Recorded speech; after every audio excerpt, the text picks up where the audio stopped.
আপনার মোবাইলে internet data আছে, মানে মোবাইলে ডাটা ইন্টারনেট কেনা আছে অথবা ওয়াইফাই কানেক্ট করা আছে, দুইটাই চলতেছে, সব চলে কিন্তু ইউটিউব চলে না। তো ইউটিউব আপনি কিভাবে এটা ঠিক করবেন যে ইউটিউব আপনি যাতে নর্মাল চালাইতে পারেন? তো সেটার জন্য আপনি ইউটিউবে প্রেস করে ধরে থাকবেন। ইউটিউবে প্রেস করে ধরে থাকার পরে নিচে দেখবেন যে অ্যাপ ইনফো নামে একটা অপশন চলে আসছে। দেন আপনি অ্যাপ ইনফোর মধ্যে ক্লিক করবেন। অ্যাপ ইনফোর মধ্যে যাওয়ার পরে ওখানে অনেকগুলো অপশন দেখাবে। আপনি কি করবেন, ক্লিয়ার ডাটা অ্যান্ড ক্যাচ যে অপশনটা, সেখান থেকে অ্যাপের ডাটাটা ক্লিয়ার করে দেবেন। অ্যাপের ডাটা ক্লিয়ার করে দেওয়ার পরে অ্যাপের মধ্যে যদি কোনো সমস্যা থাকে তাহলে সেটা সমস্যার সমাধান হয়ে যাবে এবং আপনার ইউটিউব চলা শুরু করবে। আর যদি সমাধান না হয় তাহলে দেখবেন প্লে স্টোরে যাবেন। প্লে স্টোরে যায় দেখবেন যে ইউটিউবের নতুন কোনো আপডেট আসছে কিনা, তাহলে আপনি ইউটিউবটাকে আপডেট করে নেবেন। ইউটিউব আপনার নর্মালি কাজ করবে। তাও যদি কাজ না করে তাহলে আপনার ফোনের সেটিংসের মধ্যে যাবেন। সেটিংসের মধ্যে যাওয়ার পরে একটা অপশন আপনি সার্চ বক্সে টাইপ করতে পারেন ডিজিটাল ওয়েলবিং, অথবা স্ক্রল করে নিচের দিকে আসতে পারেন, ডিজিটাল ওয়েলবিং নামে একটা অপশন পেয়ে যাবেন। Digital wellbeing and parental control এরকম একটা অপশন পেয়ে যাবেন। তো এখানে দেখবেন যে ইউটিউবটা ব্লক করা আছে কিনা, ইউটিউবে টিক মার্ক দিয়ে এটা অন করা আছে। তো এটা আপনি অন করতে পারবেন না যতক্ষণ এটা ডিসেবল না করবেন।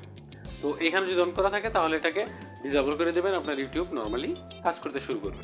তো 4 নম্বর যে কাজটা আপনি করতে পারেন সেটা হচ্ছে কোনো ফোনে ইউটিউবের ওয়াইফাই ডাটা অথবা মোবাইল ডাটা অফ করে রাখা যায়। যেমন আপনি অ্যাপের মধ্যে ক্লিক করলেন, অ্যাপের মধ্যে ক্লিক করে এভাবে ধরে থাকবেন। ধরে থাকার পরে অ্যাপ ইনফো যে অপশনটা আবার প্রথমে বললাম, তো ওটার মধ্যে ক্লিক করবেন। ওটার মধ্যে ক্লিক করার পরে আপনি অনেকগুলো অপশন এখানে দেখতে পারবেন। এখানে দেখতে পারবেন ডাটা ইউজেস নামে একটা অপশন।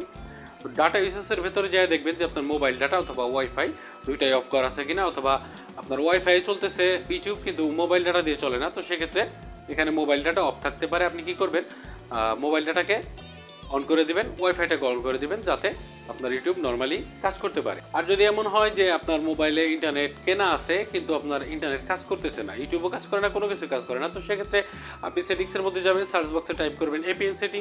তো এপিএন সেটিংয়ে যায় দেখবেন যে আপনার এপিএনে ইন্টারনেট যে একটা এপিএন সেট করা থাকে সেটা ঠিক মতো সেট করা আছে কিনা। যেমন আপনি ধরেন যে গ্রামীণ ফোনের ব্যবহার করেন, রবি অথবা এয়ারটেল, সাপোজ আমার ক্ষেত্রে আমি এয়ারটেল ব্যবহার করি। তো এয়ারটেল এর ক্ষেত্রে আপনার নেমের জায়গায় থাকবে এয়ারটেল ইন্টারনেট এবং এপিএন এর জায়গায় শুধু লেখা থাকবে ইন্টারনেট, তারপর এটাকে সেভ করে দেবেন।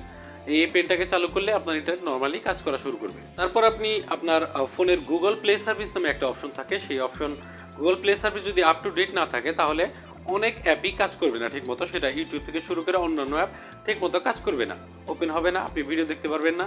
তো সেক্ষেত্রে আপনি গুগল প্লে সার্ভিসটা সবসময় আপ টু ডেট রাখার চেষ্টা করবেন এবং দেখবেন যে সেটা ব্যাকডেটেড কিনা। যদি ব্যাকডেটেড থাকে আপনি সেটাকে আপডেট করে দেবেন, দেখবেন যে নর্মালি সব অ্যাপ কাজ করা শুরু করছে এবং ইউটিউব আপনি নর্মালি দেখতে পারতেছেন। তারপরে এমন হতে পারে যে আপনার মোবাইলে ইন্টারনেট আছে, মানে ধরেন যে আপনি 5 জিবি কিনছেন, 2 জিবি ফুরাইছেন, 3 জিবি রয়ে গেছে, তারপর আপনার ইন্টারনেট কাজ করতেছে না।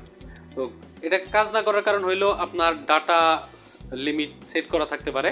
যেমন আপনি আপনার ফোনের সেটিংসে যাবেন, সেটিংসে যায় সার্চ বক্সে টাইপ করবেন হচ্ছে ডাটা লিমিট এটা লিখে, অথবা ডাটা ইউসেজ এরকম টাইপ করবেন।